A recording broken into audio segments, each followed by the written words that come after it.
जुल्म के खिलाफ सच के साथ। तो जुड़े रहिए, खबरदार रहिए सिर्फ ZHBTS न्यूज़ के साथ।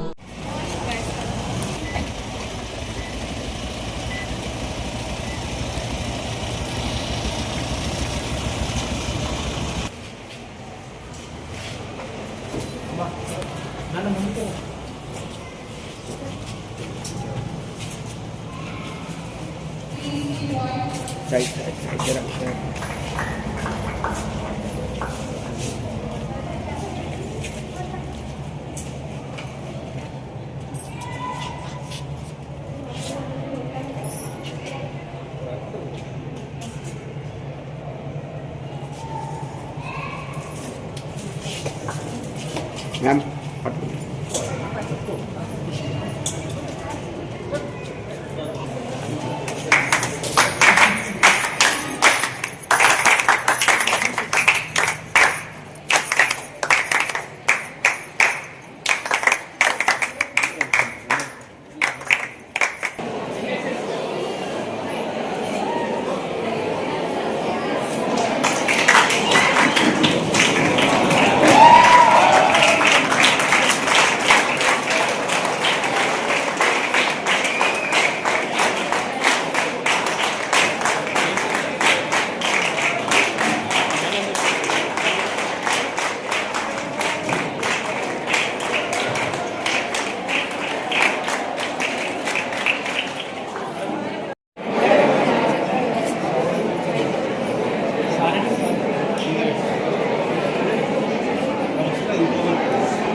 Finally, I would like to invite Acharya Degree College directors.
Hungry? No. See, this is the day we celebrate. We celebrate Ambedkar honorary doctorate of a day because we need to take inspiration from his life. Through these small hungers and all, he had fought to gain this great degree, PhD degree, right? And you're here to get inspiration and think in those terms. Always think high, aim high, therein lies all the honor. Has been thinking about this and he has extended this kind gesture to enhance your skills, to become very good educationists and to serve the society irrespective of caste, creed, any other economic ups and downs. Thank you so much.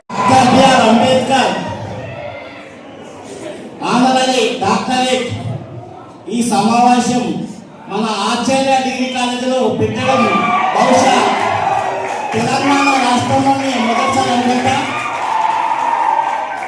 సభ అధ్యక్షుడు ఆచార్య degree college principal గారికి, మరి honourable Kumar sir vice chancellor OU గారికి, వివిధ శాఖ ప్రొఫెసర్ల గారికి, నా యొక్క జైరాబాద్ మా ఆచార్య డిగ్రీ కాలేజ్ నుంచి ప్రత్యేకమైన ధన్యవాదాలు.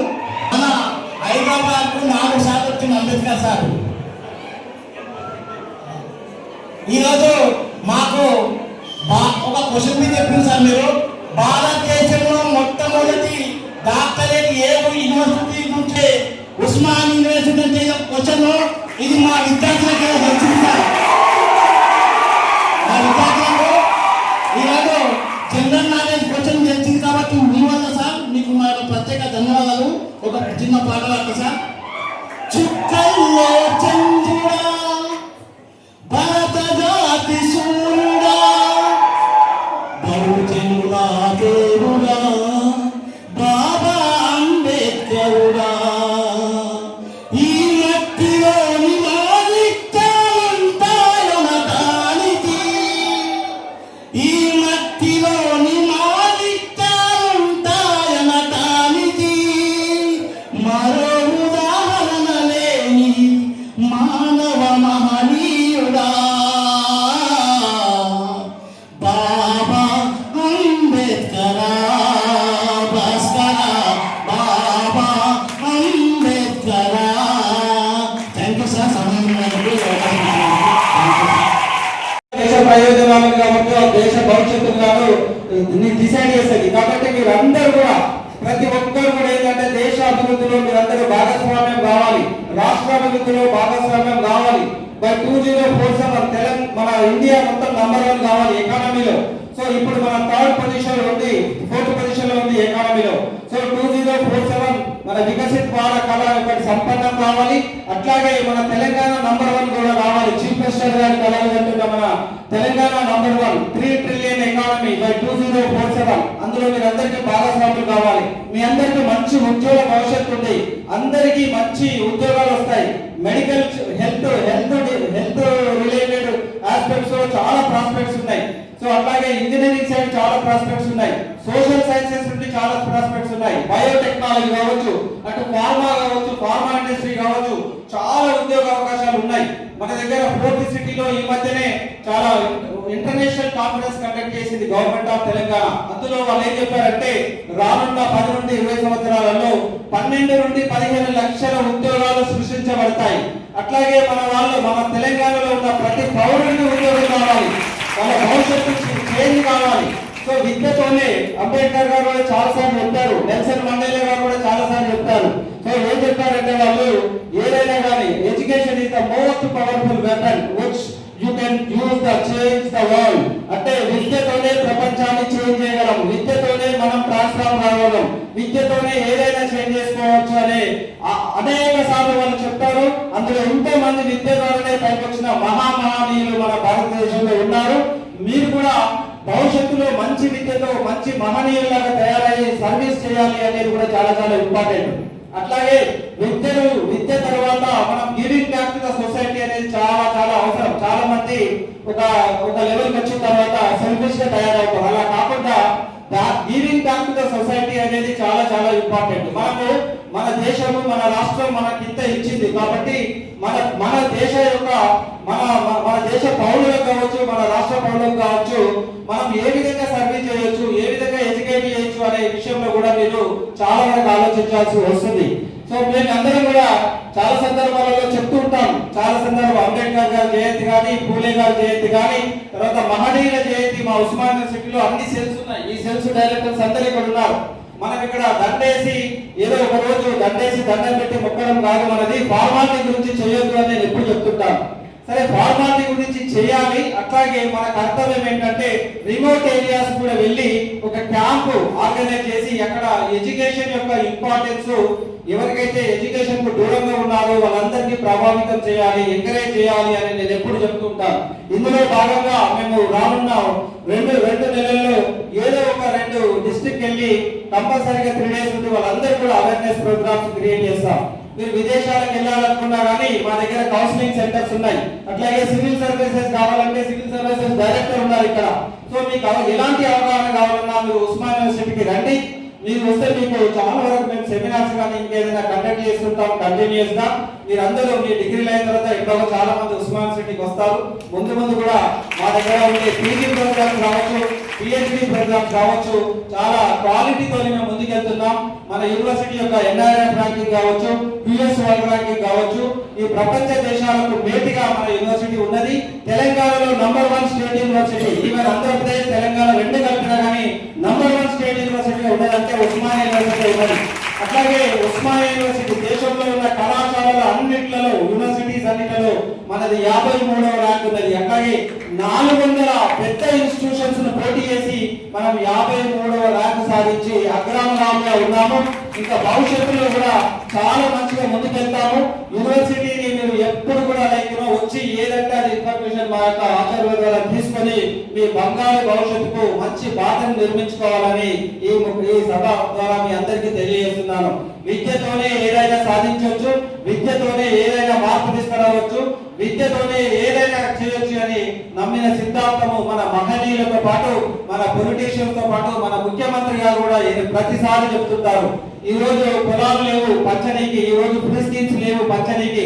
ఒకటి ఏం చేయాలంటే quality education, skill based education. మన పిల్లవాడు డిగ్రీ కంప్లీట్ అయిన తర్వాత అతనికి ఉద్యోగం రావాలి, ప్రయోజకుడు కావాలి, సమాజ సేవ చేయాలి, వాళ్ళ ఫ్యామిలీని పోషించుకోవాలి, వాళ్ళ ఫ్యామిలీకి సొసైటీకి భారంగా మారకూడదు. వీళ్ళందరూ కూడా యూస్ఫుల్ గా కావాలని ఒకటి మన ఈ మధ్య జరిగిన సమావేశంలో కూడా తను ఒకటే చెప్పారు. అందరికి విద్యాశాఖ వాళ్ళకు ప్రతి వాళ్ళకు కూడా మన పిల్లవాడికి ఉజ్వల భవిష్యత్తు ఉండడానికి మనం ఏం చేయాలో అవి చెప్పండి అని చెప్పేసి నొక్కి వక్కాదించారు ముఖ్యమంత్రి గారు. కాబట్టి మన ముఖ్యమంత్రి గారు విద్య పట్ల చూపిస్తున్న ఏదైతే తక్కువ ఉన్నదో అదందరం కూడా మనము దాన్ని క్యాచ్ చేసుకొని మన ఉజ్వల భవిష్యత్తును నిర్మించుకోవాలని నేను అందరికీ కోరుతున్నాను. అట్లాగే ఈ పర్టికులర్ నా పేరున ధన్యవాదాలు చెప్తూ మీ అందరూ కూడా లంచ్ టైంలో ఆకలిస్తున్నా కానీ మీరు చప్పట్లతో మారుమోగించారు, తెలంగాణ పాటతో మమ్మల్ని మారుమోగించారు మంచిగా. కాబట్టి మీ యొక్క వైబ్రేషన్ అట్లాగే ఆ వైబ్రేషన్ ఎప్పటికీ కంటిన్యూ కావాలి. ఏజ్ అనేది ఫ్యాక్టర్ కానే కాదు. మీరు లాస్ట్ బ్రీత్ వరకు మీరందరినీ ప్రభావితం చేయాలి, మంచి గురించి కాంట్రిబ్యూట్ చేయాలి అనేది నేను కోరుకుంటున్నాను.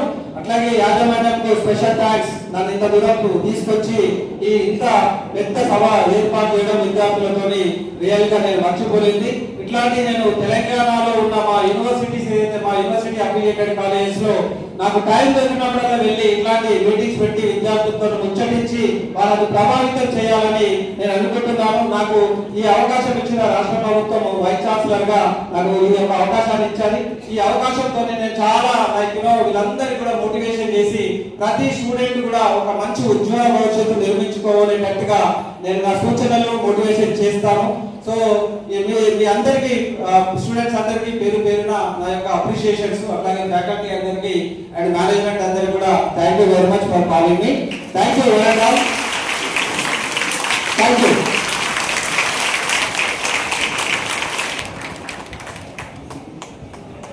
హైదరాబాద్ చరిత్రలో ఒక సుదినం సార్ ఈరోజు సమాజ నిర్మాణంలో భాగస్వామైనటువంటి బసవేశ్వరుడి సిద్ధాంతాలతో వర్ధిల్లే ఈ సభా ప్రాంగణం ప్రపంచ చరిత్రలో భారతదేశం యొక్క ఖ్యాతిని ఇమ్మడింపజేసినటువంటి స్వామి వివేకానంద జయంతి ఈరోజు 1953 జనవరి 12న ఉస్మానియా విశ్వవిద్యాలయం యొక్క డాక్టరేట్ తీర్చిదిద్దడంలో మీ యొక్క పాత్ర చాలా కీలకం. కాబట్టి మన దగ్గర ఉన్న లిటరసీ రేట్ ఏదైతే 80% ఉందో దాని లిటరసీ రేట్ పెంచడం వల్ల అందరికీ అవేర్నెస్ వస్తుంది. బడుగు బలహీన వర్గాలు, ముఖ్యంగా ఎస్సీలు, ఎస్టీలు, మైనారిటీస్, అట్లాగే ఈ లో ఇన్కమ్ ఉన్న ఏ కమ్యూనిటీస్ కూడా ప్రతి ఒక్కరికి కూడా చదువు అందాలి. అంబేద్కర్ గారి సిద్ధాంతం మనకు ఒకటే, ఈ అందరికీ తెలుసు. సో ఏంటంటే ముఖ్యంగా ఈ యొక్క రీచబిలిటీ అనేది చాలా చాలా ఇంపార్టెంట్. అంటే ఎడ్యుకేషన్ అనేది ప్రతి పల్లెకు ప్రతి దానికి రీచ్ కావాలి. అట్లాగే ఈక్విటీ అండ్ ఈక్వాలిటీ, అంబేద్కర్ గారు చెప్పారు ఈక్విటీ ఈక్వాలిటీ. చాలా మందికి ఈ విషయం తెలియదు. ఈక్వాలిటీ అనేది సమానత్వం. సో అందరికీ సమానత్వము, అందరికీ సమాన షేర్ రావాలని అంబేద్కర్ గారు చెప్పారు. సో అట్లాగే ఈక్విటీ అంటే ఏంటంటే అక్కడ పరిస్థితులకు అనుగుణంగా ఒక చిన్న పిల్లోడు, ఒక చిన్న హైట్ ఉన్న వ్యక్తి ఉంటాడు, కొంచెం పెద్ద వ్యక్తి ఉంటాడు. ఈ యొక్క పెద్ద వ్యక్తికి కొంచెం లిఫ్ట్ చేస్తే అతన్ని అన్ని చూడగలుగుతాడు, కానీ చిన్నగా ఉన్న వ్యక్తికి చాలా లిఫ్ట్ చేస్తే అతని ప్రపంచాన్ని చూడగలరు. కాబట్టి ఈక్విటీ అంటే ఏంటంటే పరిస్థితులకు అనుకూలంగా మనం లిఫ్ట్ చేయడం అనేది ఈక్విటీ కిందకి వస్తుంది. ఈక్వాలిటీ అంటే అందరి సమానంగా పంచడం గురించి చేసేది ఈక్వాలిటీ గురించి. అట్లాగే విద్యకు యాక్సెస్, చదువుకు యాక్సెస్ ఉండాలి, అఫోర్డబుల్ విద్య ఉండాలి. అన్ని కాలేజీలు కావచ్చు, గవర్నమెంట్ కాలేజీలు కావచ్చు, ప్రైవేట్ కాలేజీలు కావచ్చు, విద్యను కమర్షియల్ యాంగిల్ లో చూడకుండా విద్యను ఒక సర్వీస్ యాంగిల్ లో చూడాల్సిన బాధ్యత ఉన్నది. అందు గురించి ప్రతి వాళ్ళకు కూడా ఏంటంటే యాక్సెస్ ఇవ్వాలి, అఫోర్డబిలిటీ ఇవ్వాలి. సో వాళ్ళకి కొంచెం తక్కువ ఉన్నా కానీ, ఫీజులు కానీ మిగతా తక్కువ ఉన్నా కానీ స్టూడెంట్స్ ఎంకరేజ్ చేసి చదువును ఎంకరేజ్ చేసేటట్టుగా, చదువును ప్రమోట్ చేసేటట్టుగా ఉండాలి. ఇక్కడ చూసినట్టయితే మేడం చెప్పినట్టు ఇక్కడ 60 నుండి 70% ముఖ్యంగా గర్ల్స్ స్టూడెంట్స్ ఉన్నారు, రకరకాల వ్యక్తులు ఉన్నారు. నిజంగా గర్ల్స్ స్టూడెంట్స్ అందరూ చూసిన తర్వాత చాలా సంతోషం వేసింది. ఎందుకంటే ఇలాంటి ప్లేస్ లో 60 నుండి 70% మంది గర్ల్స్ స్టూడెంట్స్ చదువుకోవడం అనేది చాలా సంతోషం. నేను ఉస్మానియా యూనివర్సిటీలో మేము స్టాటిస్టిక్స్ తీసినట్టయితే 60 నుండి 65% అందరూ గర్ల్స్ స్టూడెంట్స్ వస్తున్నారు. ప్రతి ఎగ్జామ్ లో గర్ల్స్ స్టూడెంట్స్ వస్తున్నారు. మొన్న పిహెచ్డి ఎంట్రన్స్ ఎగ్జామినేషన్ చేస్తే దాంట్లో 9500 మంది ఎగ్జామ్ రాస్తే దాంట్లో గర్ల్స్ స్టూడెంట్స్ వస్తున్నారు. సో దీన్ని బట్టి అర్థమయ్యేదంటే స్త్రీ యొక్క చదువు వల్ల సమాజ మార్పు, transformation with education, especially by the girls and women empowerment అనేది చాలా ర్యాపిడ్ గా పెరుగుతూ వస్తున్నది మన ఇండియన్ కాంటెక్స్ట్ లో. దట్టు మన తెలంగాణ కాంటెక్స్ట్ లో ప్రతి ఇంటికి ఒక పీజీ చేసిన మహిళ ఉండాలి. అప్పుడే ప్రతి ఒక్క మన యొక్క విలేజ్ కావచ్చు, మన సమాజం కావచ్చు బాగుపడుతుంది అనేది నా యొక్క strong convention and intention. So women empowerment అనేది చాలా చాలా ఇంపార్టెంట్. కాబట్టి ప్రతి ఒక్కరు దీని గురించి కూడా ట్రై చేయాలి. అట్లాగే ఈ రోజు ఎవరు ధనవంతులు అంటే చాలా మంది మనం చెప్తున్నాం, నా దగ్గర 100 కోట్లు ఉన్నాయి, మిగతా వాళ్ళ దగ్గర 50 కోట్లు ఉన్నాయి, వీళ్ళందరూ డబ్బులు ఉన్న వాళ్ళు మాత్రమే ధనవంతులు, బంగారాలు ఉన్న వాళ్ళే ధనవంతులు అని చెప్పేసి అందరికి చాలా మందికి ఒక ఫ్రీగా ఫార్మ్డ్ మైండ్ సెట్ ఉంటుంది. కానీ ముఖ్యమంత్రి రేవంత్ రెడ్డి గారు ఉస్మానియా యూనివర్సిటీ వచ్చిన సందర్భంగా, అది మొన్న 10th డిసెంబర్ 2025 రోజు తన ఉస్మానియా యూనివర్సిటీ వచ్చారు. రెండోసారి వచ్చి 1000 కోట్ల రూపాయలు శాంక్షన్ ఆర్డర్ ఇచ్చారు. ఉస్మానియా యూనివర్సిటీని దేశంలోనే కాకుండా ప్రపంచంలోనే ఒక ఉన్నత అగ్రగామి యూనివర్సిటీగా తీర్చిదిద్దేందుకు తను 1000 కోట్లు శాంక్షన్ చేసి ఉస్మానియా యూనివర్సిటీ యొక్క ఎడ్యుకేషన్ కు తను ప్రోత్సహిస్తున్నారు.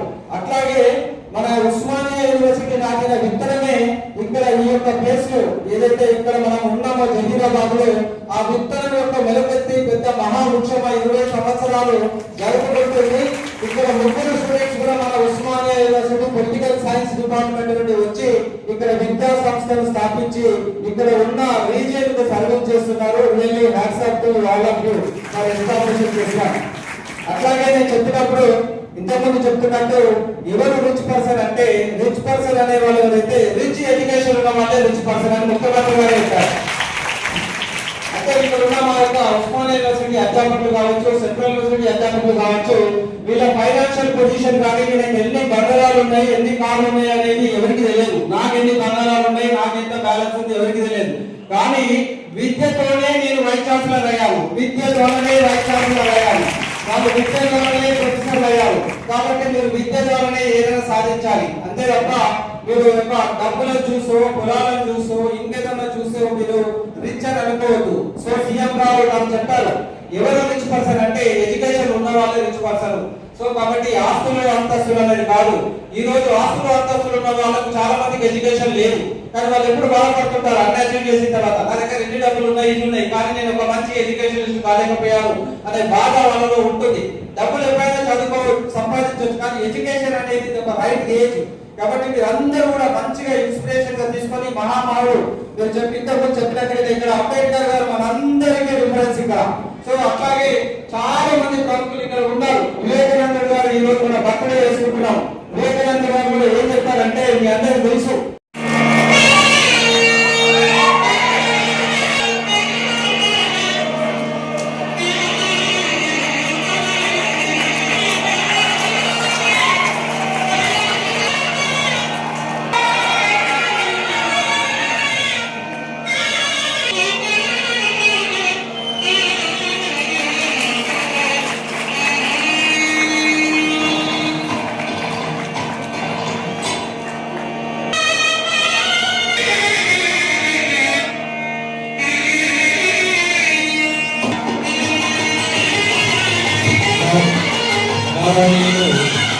శ్రీ నారాయణ గారు